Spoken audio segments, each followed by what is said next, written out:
talking about Hands for Hunger. It's a new not-for-profit organization that's founded here in the Bahamas, working to alleviate the hunger problem here. And I know this is something that we don't generally think about us as having as a problem, but there are Bahamians who are literally going hungry every single day, and Hands for Hunger is striving to reduce that number, if not completely eliminate it. Right. Of course, we'd all like to see it eliminated, but even a reduction in it, we know this has knock-on effects, improvements in educational capacity, and eventually long-term effects of improved health outcomes. We're going to see improved, hopefully, reduction in crime statistics. These sorts of things are considered long-term effects of improving your overall nutritional status in the country. Right. Now, we were talking a little bit about the poverty study that was done back in 2004 with our Department of Statistics, the IDB. It was a really full, in-depth study. And I know one of the things that came out of that was our poverty rate, which is about 10% of people residing in the Bahamas, according to the definition of the poverty line, are considered in poverty here.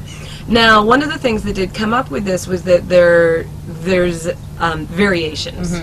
So a lot more in the Family Islands than in Nassau, and I was wondering, I know you guys are still in the very early stages, but is there any work that you're thinking about doing or are you currently doing anything that involves working with Family Island organizations? Or is it just too difficult to transport the food? Well, I think that the simplicity of the system is with utilizing the resources that are already in existence. So basically wherever we have food establishments and we have people that are hungry, a similar system and model can be set up. So if we're talking about several of the resorts in Grand Bahama or the restaurants in Abaco and the bed and breakfast, I mean, wherever those establishments exist, food can be rescued. It's obviously not going to be to the same magnitude as it is in New Providence. Right. Okay, so this is great though. So if we're thinking of San Salvador, there's a Club Med. If we're thinking in Eleuthera, there's a number of different resorts there. Okay, so at this point, we're focusing all of our efforts on the operation in New Providence because that's where the majority of the Bahamian population resides. Exactly.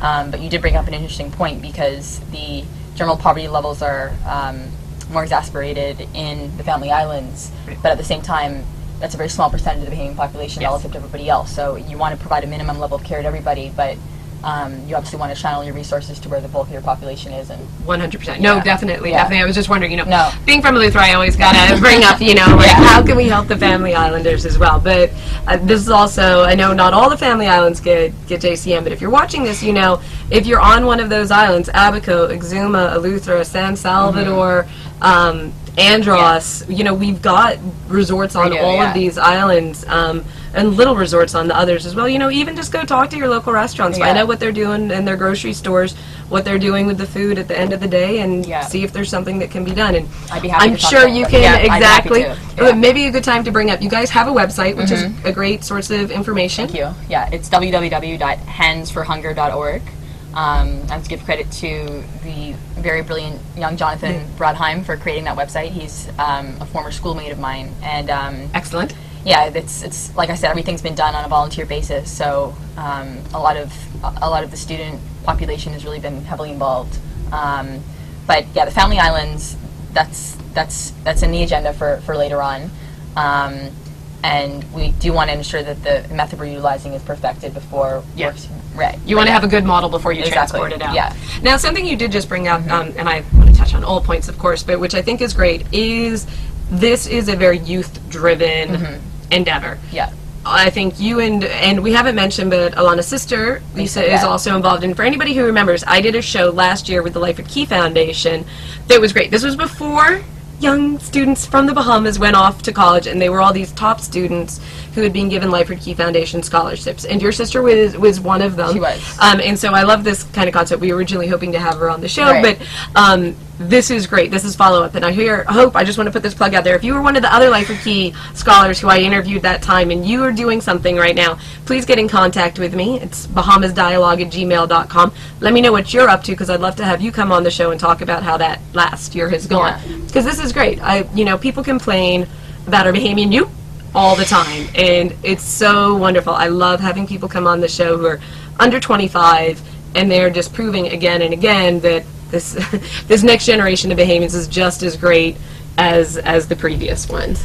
Yeah, I mean, I think that, again, and I know this is a media related outlet we're talking about, but I think that it's all about what is selected in terms of what's covered media-wise. So I don't think that the conceptions of the older adolescents and young adults today, I don't think they're as accurate as they're sometimes made out to be. There's definitely problems going on. That's understandable, but I think there are a tremendous number of projects out there that are innovative and that are making a huge impact on the community. I mean, I know, for example, Nikita Steele role with Young Bahamian Marine Scientists. Yes, and they're doing great things. Yeah, and single-handedly, that's just one example, but you know, she's making a tremendous impact. And I'm not a community service expert by any means. I don't have a legacy in this area, but if you're committed and you have a passion about something and you can enroll other people in that vision, there's really no telling to what's possible. And that is it. Generally, this is the whole thing. Is I think we talk a lot about the apathy, even of all of us as Bahamians, and this is the key thing. It's just getting up and doing something. You know, whatever your idea is, talk to a couple other people, join together, and you really don't know what can happen. And it's incredible.